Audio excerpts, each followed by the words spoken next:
लड़की ने बस फुसफुसाया और शिक्षक ने उसके सिर पर चाकू से वार कर दिया, क्योंकि अब यह कोई स्कूल नहीं है, यह निश्चित रूप से एक युद्ध का मैदान है। उसी समय बड़े स्क्रीन पर नियम पढ़े जाते हैं। 42 छात्रों की पूरी कक्षा एक वास्तविक जीवन के खेल में भाग लेगी, जहां अंत में केवल एक व्यक्ति जीवित रह सकता है और प्रत्येक व्यक्ति को एक निश्चित मात्रा में राशन दिया जाएगा और कोई भी हथियार मिलेगा। ये खेल समुद्र से चारों ओर घिरे हुए वीरान टापू पर होगा। यह वीरान टापू अलग अलग जोन्स में बांटा हुआ है।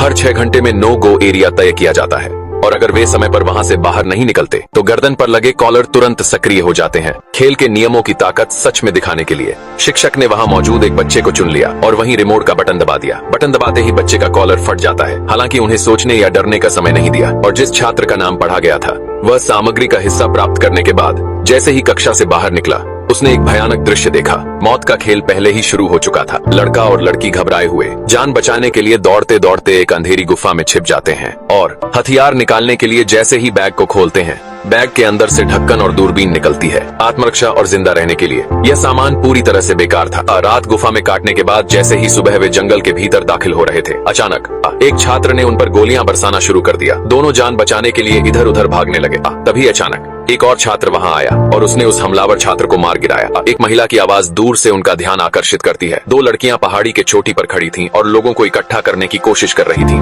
उन्हें पता नहीं था कि यह कितना मूर्खतापूर्ण व्यवहार था। फिर एक लड़के ने दोनों लड़कियों को मार डाला और जल्द ही उनकी चीखें पूरे द्वीप में गूंज उठी।